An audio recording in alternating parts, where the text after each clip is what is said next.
4절 말씀입니다.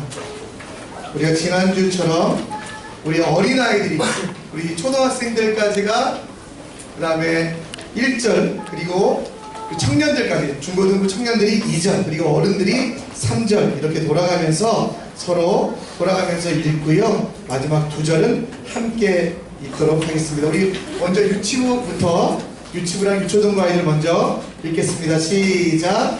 그때 가이사 아구스토가 영을 내려 천하로 다 포접하라 하였으니 이 모자는 저희가 시나 중독이 되었을 때 처음 한 것이다. 모든 사람이 포접하여 각각 고향으로 돌아가네. 요셉도 다윗의 집 족속이므로 갈릴리 나사렛 동네에서 유대를 향하여 베들레헴이라는 다윗의 동네로 그 약혼한 마리아와 함께 포접하러 올라가니 마리아가 이미 잉태하였더라. 거기 있을 때 사마리아에 있어서 첫 아들을 낳아 강모로 싸서 부위에 뉘었으니 이는 여관에 있을 곳이 없음이러라. 그 지역의 목자들이 밤에 집에서 자기 양들을 시키더니 주의 사자가 곁에 서고 주의 영광의 이를 누르시면 그를 무서워하는지라. 천사가 이르되 무서워하지 말라. 보라, 내가 온 백성에게 미칠 큰 기쁨의 좋은 소식을 너에게 전하노라. 오늘 다윗의 동네에 너희를 위하여 주가 나셨으니 곧 그리스도 주시라. 너희가 가서 강보에 쌓여 그 위에 뉘어있는 아이를 버리니 이것이 너희에게 끄덕이라 하니. 다 같이 읽습니다. 어련히 하나님 성들이 그 천사와 함께 하나님을 찬송하여 이르되 지극히 높은 곳에서는 하나님께 영광이요 땅에서는 하나님이 기뻐하신 사람들 중에 평화로다 하니라. 아멘. 우리 양옆에 계신 분에게 우리 메리 크리스마스 한번 인사해 볼까요? 메리 크리스마스, 메리 크리스마스, 메리 크리스마스. 예, 뭐 다른 언어로 중국어가 되시는 분들은 중국어로 하셔도 괜찮고요. 뭐 프랑스어로 하셔도 되는 분들 프랑스어로 다시 한번 양옆에 계신 분들에게 여러분들이 하실 수 있는 외국어로 한번 인사 한번 해보도록 하겠습니다. 예, 메리 크리스마스. 감사합니다.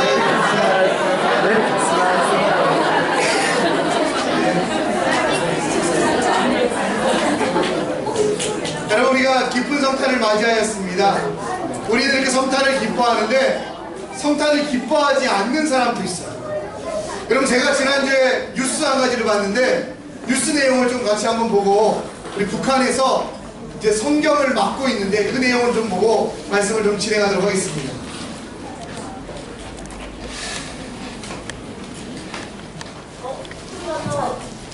가 없는 북한에선 일반 주민들이 성탄절이 있다는 사실도 잘 알지 못했습니다.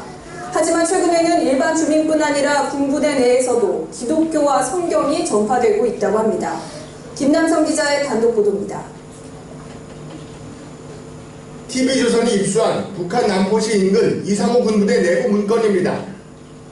해당 부대의 보위부장이 2012년 10월 6명의 미신행위 대상자들을 장악했다고 적혀 있습니다. 또 6건의 미신책을 압수했다고 했습니다.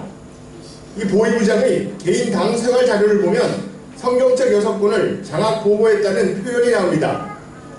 미신책과 미신행위는 각각 성경과 기독교를 뜻했던 겁니다. 이처럼 군에서조차 성경과 기독교가 퍼지자 김정은이 직접 나섭니다. 2013년 4월 북한군에 하달된 김정은 말씀 문건에 따르면 김정은은 인민군대에서 미신행위를 막기 위한 투쟁을 강하게 벌려야 한다고 명령했습니다. 지하교회가 북한 전역에 퍼져 있다는 기독교계의 주장을 뒷받침하는 대목입니다. 기독교계는 북한 주민들의 종교적 자유에 대한 요구가 김정은 체제 붕괴를 가속화시킬 것으로 기대하고 있습니다. TV조선 김남성입니다.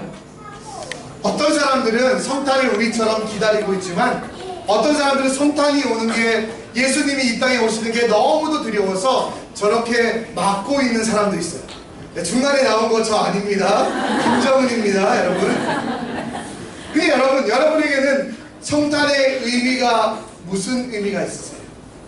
여러분들이 방금 읽으셨던 말씀에 보면 예수님이 이 땅에 오실 때 특별한 사람들에게 먼저 알려졌다라고 이야기합니다.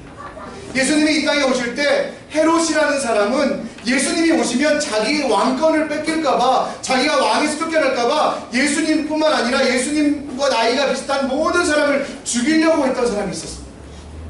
또 어떤 사람들은 예수님에 대해서 무관심하는 사람도 있었고요. 또 어떤 사람들은 예수님에 대해서 관심은 있지만 그래 그냥 예수님에 대해서 궁금하니까 알아보자 라고 했던 사람. 근데 여러분 어떤 사람 중에, 그 사람들 중에 사도 바울이라는 사람은요, 예수님 만나서 그의 인생이 변화되었고요, 예수님 만나서 죄인이 죽을 수밖에 없는 사람이, 그리고 살인자가 예수의 이름을 전하는, 복음을 전하는 복음의 일꾼으로 변화되는 큰 만남, 큰 변화가 있었습니다. 여러분이 생각하는 예수님은 어떤 분이세요? 오늘 아침에 제가 와가지고요 깜짝 놀란 일이 있었어요. 우리 문정우가 저한테 오더니 자동차를 하나 딱 보여주면서, 목사님 이거 문도 열리고요 자동으로 가는 자동차예요. 자동으로 가는 자동차는 뭐 대단한 것 같아요. 그러면서 이거 누가 줬는지 아냐 그래가지고 제가 동심을 파악했어요. 아빠가 사주셨니? 이랬더니 내가 픽 웃더니 산타크로스가 줬어요. 이 산타크로스가요 이 자동차 말고요 빵도 이따만큼 갖다 주시고요. 제가 그래서 참 여기서 그 산타크로스가 너네 아빠란다 이런 얘기를 해줬어야 되는데 그럴 수 없었어요. 그것처럼 여러분 우리에게 선물을 주신 하나님으로 선물을 주신 그런 선물에만 우리가 초점을 맞추고 있습니까? 여러분 예수님이 어떤 분이시냐면 오늘 여러분 11절 말씀에 보면 구주가 나가셨으니 곧 그리스도 주시니라. 여러분 이 주라는 단어는 여러분 주인이라는 단어인데요, 우리가 이 주라는 단어는 여러분 쉬운 단어가 아니에요. 그냥 예수님은 나의 주 나의 하나님입니다 이 고백이 여러분 쉬운 고백이 아니에요. 예수님 당시에 주라고 부를 수 있는 대상은 황제 하나였고요, 황제 외에 자기를 주라고 부르면 모든 사람들이 반역죄로 반란죄로 죽음을 당하는 가운데 예수님은 그들에게 뭐라고 얘기했냐면 너희들의 주로 왔다라고 이야기하고 있습니다. 여러분 우리가 예수님에 대하여 너무 쉽게 생각해요. 예수님이 나의 주라고 고백하는 것, 그걸 여러분 너무 우리도 쉽게 생각합니다. 근데 여러분 예수님 나의 주인이십니다 라고 말할 때는 그 주인이라는 것에 포함되는 것은 내 생명도 내 비전도 내 꿈도 내가 숨쉬는 것도 내가 걸어가는 것도 내가 공부하는 것도 내가 일하는 것도 다 하나님의 은혜입니다, 주님의 은혜입니다 라고 고백하는 건데, 우리의 말로는 그렇게 고백하지만 우리 삶 가운데서는 예수님에 대하여 잘못 알고 있는 경우가 많이 있습니다. 요한복음 말씀에 보면 예수님은 어떤 분이시냐면 우리와 똑같은 분이시지만 동시에 하나님과 동등한 분이시다, 하나님과 하나시라고 말씀하고 있습니다. 그래서 그분이 여러분 우리의 주인이 될 수 있고 그 주를 섬기는 자에게 영생이 있게 된다는 것을 우리에게 말씀하고 있습니다. 여러분 예수님은 이 땅에 오셔서 어디에 계셨을까요? 정훈아, 예수님이 이 땅에 오셔서 어디에 딱 태어나자마자 어디에 누이셨을까? 말 먹는 식당? 예, 제주도에 가면 있어요. 예, 말이 먹는 말 구유에 누이셨다라는 겁니다. 여러분 말구유가 뭐냐면 제가 사진 하나 보여드릴게요. 말구유가 저거예요. 말구유는 뭐냐면 말이 먹이를 먹는 저런 밥그릇이에요. 예수님이 도저히 갈 곳이 없어서요 저 밥그릇 위에 누이셨어요. 여러분 근데 예수님이 왜 저렇게 누이셨냐면 다른 모습을 보여주는 게 아니라 예수님은 바로 우리의 모습, 우리의 형편을 보여주시기 위하여 저런 구유에 누이셨다는 거예요. 여러분 예수님이 갈 곳이 없었던 것처럼 우리도 예수님 없으면 갈 곳이 없어졌어요. 우리가 갈 곳은, 정해진 곳은 여러분 영원한 형벌이 있는 그곳이지만 예수님이 구유에 누이신 이곳에 오심을 통하여, 나를 위하여 이곳에 오심을 통하여, 낮아지심을 통하여 여러분 자기의 모든 것들을 비워 종된 그리고 죄인된 우리를 살리심을 통하여 우리는 구유에 눕지 않을 수 있었다는 거죠. 여러분 저 구유에서 누워본 적 있는 어린이 있으세요? 예? 다혜가 우리 누가 있을까? 예찬아 너 태어나자마자 저런 구유에 누워봤니? 안 누워봤지, 그치? 왜일까? 부모님이 잘해주시기 때문도 맞지만 예수님께서 우리를 대신하여 낮아지셨기 때문입니다. 또 예수님은 어떤 분이시냐면 우리에게 표적이 되신 분이에요. 12절 말씀 하반절에 보면 예수님은 우리에게 표적이 되는 거예요. 이 표적이라는 건 뭐냐면 타겟이라는 말이 아니고요, 우리에게 증명이 되는, 우리에게 증거가 되시는 분이에요. 예수님이 이렇게 사셨으니 너희도 그렇게 살 수 있다는 것을 보여주시는 것이었어요. 예수님은 참 하나님이고 참 신이라고 말씀드렸잖아요. 그러니까 여러분, 하나님이시기 때문에 놀라운 일을 할 수 있으셨어요. 그 일 중에 무엇이었냐면 자기를 괴롭히는 사람을 한 번에 12군단이나 되는, 12사단이라는 2만 명이 넘는, 2만 명은 아니죠, 2만 천사를 불러다가 한 번에 다 없앨 수 있는 능력이 있었어요. 근데 예수님은 그렇게 하지 않으시고 예수님께서 나의 죄를 사하시기 위하여, 여러분, 예수님께서 나를 새롭게 하시기 위하여 마지막 선택하신 방법이 뭐였냐면 십자가에 달려 돌아가심을 통해 내 죄를 사하시고 나를 새롭게 하시며 내게 생명을 주셨어요. 그리고 그 십자가를 우리에게도 허락하시며 내가 너희들에게 증거가 됐으니 참 하나님이고 참 사람인 예수가 너희를 위하여 십자가를 지었던 것처럼 너도 내 십자가를 지고 살아가라 라고 말씀하고 있다는 것. 여러분, 우리가 읽은 말씀에 보면 목자들이라는 사람이 나와요. 여러분, 목자는 여러분 어떤 신분이었냐면 당시에 가장 가난한 사람들 중에 하나였어요. 여러분, 목자들이 지금 어디에 자고 있습니까? 양들을 지키기 위하여 들 가운데 있어요. 여러분, 집이 있어도 갈 수 없는 가난한 그 사람들이었어요. 근데 여러분, 예수님의 탄생에 대한 복된 소식을 가장 처음 들은 사람 중에 하나가 누구냐면 목자들이에요. 가난하고 불쌍하고 부족한 사람들이었지만, 그 소식을 들을 만한 사람이 아니었지만, 여러분, 그 소식에 대하여 기뻐하고 즐거워할 수 있는 사람에게 가장 먼저 하나님의 말씀이 임했다라는 거예요. 헤롯 왕에게 임한 것이 아니었고요, 서기관들에게 임한 것이 아니라 정말 세상 사람들이 보기에는 약하고 부족한 사람들이고 아무것도 가지고 있지 않은 사람이지만, 목자들에게 하나님의 말씀이 임할 때 그 목자들은 어떻게 했냐면, 와, 내가 기쁩니다, 즐겁습니다, 지극히 높은 곳에서는 하나님께 영광이요 땅에는 기뻐하는 사람, 입을 입은 사람들의 평화다라고 선포할 수 있었던 사람. 여러분들 혹시 헤롯 왕처럼 예수님 알았으면 좋겠어 이렇게 생각하고 있지 않으세요? 여러분들은 서기관과 바리새인처럼 예수님 오면 내가 없앨 거야 이러고 있지 않으세요? 또 여러분들은 한 관리처럼 예수님 오든 말든 나랑 무슨 상관이야? 그러나 여러분들은 목자들처럼 예수님이 오시는 소식을 들었을 때 그 소식을 듣고 기뻐하는 것, 그게 여러분 우리의 즐거움이 돼야 돼요. 여러분들에게 많은 것들이 주어지고 많은 것들이 얻어진다고 여러분들이 기뻐하는 게 아니라, 예수님이 이 땅에 오셔서 내가 변화된 것, 이제는 죽음의 자리에 있지 않냐고 생명의 자리, 구원의 자리에 있게 된 게 우리에게 가장 큰 기쁨이 됐다는 것, 그게 여러분 우리의 일들이 되어야만 합니다. 두 번째로 여러분, 우리가 성탄의 기쁨을 맞이하여 우리는 무서워하지 않아야 돼요. 무서워하지 않아요. 여러분, 무서워한다는 게 뭔지 아세요? 무서워하는 거. 막 세상 일을 보면 막 걱정이 돼요. 세상 일 되면 내가 어떻게 살까 막 걱정이 돼요. 저희 집 아이도 초등학교 5학년인데 맨날 하는 걱정이 나중에 뭐 먹고 사나, 뭐라고 살까, 이게 걱정이 돼요. 그래서 제가 이해가 안 돼요. 예수님이 계시잖아 이러면, 예수님이 계시긴 한데 그래도 걱정은 계속 된다는 거예요. 여러분, 예수님이 이 땅에 내려오시면 우리는 무서워하지 않아야만 합니다. 그러기 위하여 우리가 가장 먼저 해야 되는 건 뭐냐면, 예수님과의 인격적인 만남이 있어야 돼요. 예수님을 바로 알아야 돼요. 예수님을 진짜로 알아야 돼요. 예수님 오시기 전까지 예수님을 기다리는 사람들의 대부분은 예수님을 어떻게 알았냐면, 심판의 예수님을 오셨어요. 그리스도가 오시면, 그리스도라는 것은 그리스 말로 기름 부음 받은 자, 그래서 우리 성경에 나오는 아랍어와 그리고 히브리어로는 메시아라고 하는데, 메시아, 그리스도, 이거 같은 뜻인데요, 이분이 오시면 자기들 빼고 다른 사람을 다 죽일 거라고 생각했어요. 심판주라고 생각했어요. 잘못 알았어요. 그러다 보니까 사람들 마음속에는 내가 정말 혹시 예수님이 오면 내가 죽지 않을까 하는 두려움이 생긴 거예요. 근데 여러분, 두려워할 필요가 없어요. 우리에게 무서워하지 말라고 말합니다. 예수님은 여러분들을 향해 왜 왔냐면, 여러분들을 제자 만들고 여러분들과 함께 하시며 동행하시고자 이 땅에 오셨다는 겁니다. 여러분, 그러기 위해서 우리가 해야 되는 건 뭐냐면, 내가 내 주인 돼서는 안 됩니다.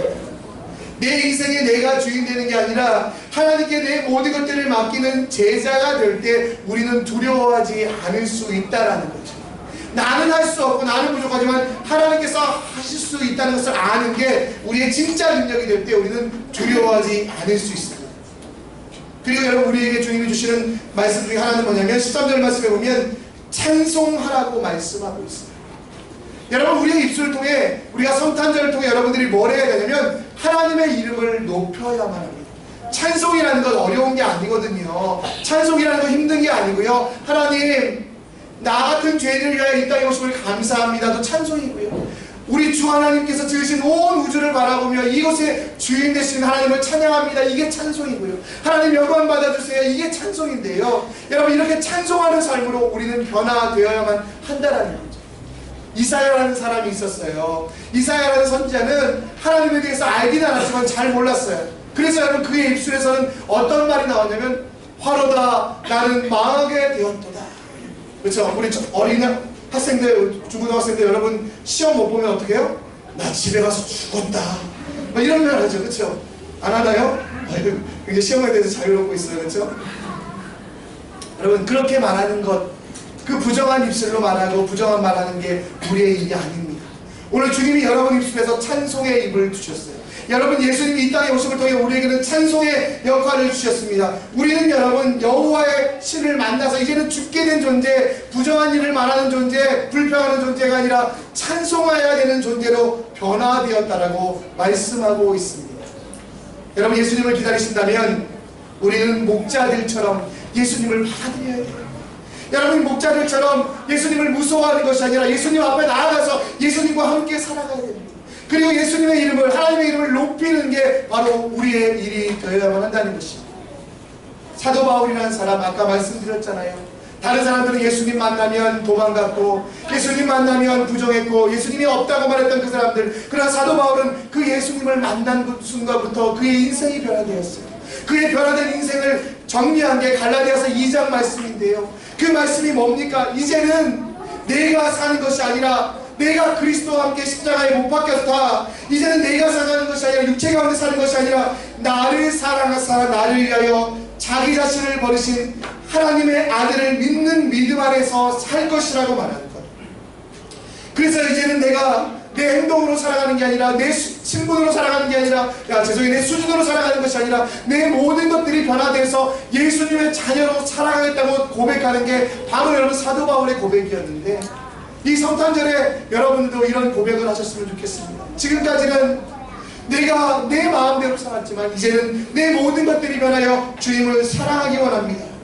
내 십자가에 못 박혀 내 자신을 십자가에 못 박게 하시고 내 자아는 더 이상 살아나지 않게 하시고 이제는 내가 살아가는 것이 아니라 내 안에 그리스도께서 살아갈 수 있도록, 그래도 내가 매일매일 숨쉬며 밥 먹고 살아가는 이유는 나를 사랑하사 자기 자신을 버리신 하나님 아들 곧 예수 그리스도를 믿는 믿음 안에서 살아가는 것이라고 고백하는 게 바로 성탄의 우리의 변화가 되어야만 한다는 것입니다.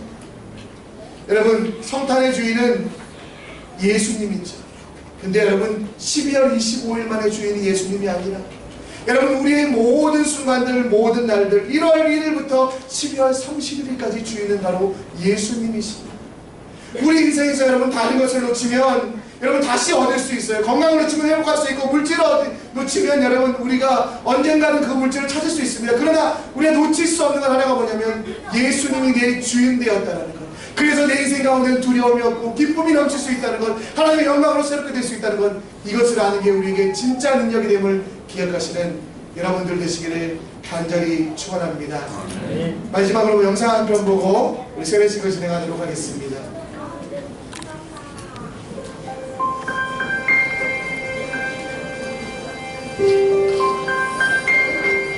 오늘 당신은 무엇을 생각하나요?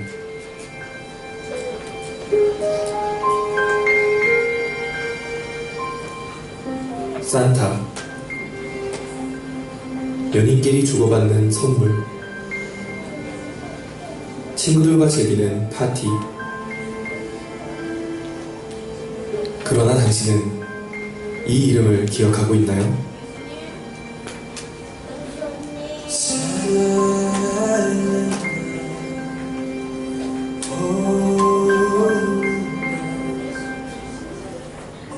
2000년 전 구약 성경의 예언대로 하나님께서 사람이 되셨습니다.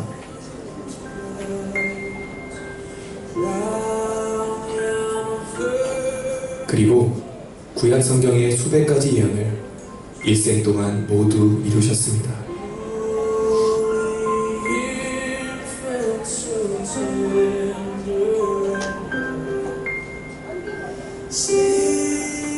이사야 53장의 예언대로 우리 대신 죽으셨고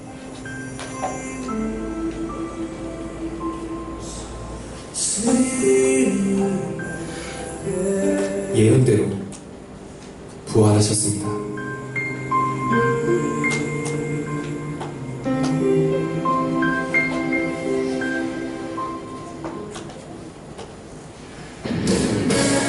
예수님께서는 모든 눈물과 죄와 죽음을 깨뜨리시고 영원한 천국을 약속하셨습니다. 이것이 창조주 하나님께서 이 땅에 다녀가신 이유였습니다. 오늘은 그분을 생각하는 날입니다. 우리의 진정한 주인 예수 그리스도이십니다. 그분이 오늘 원하시는 선물은 딱 하나, 바로 당신입니다. 이 땅에 다녀가신 전능하신 하나님 예수 그리스도, 이분이 성탄절의 진짜 주인공입니다.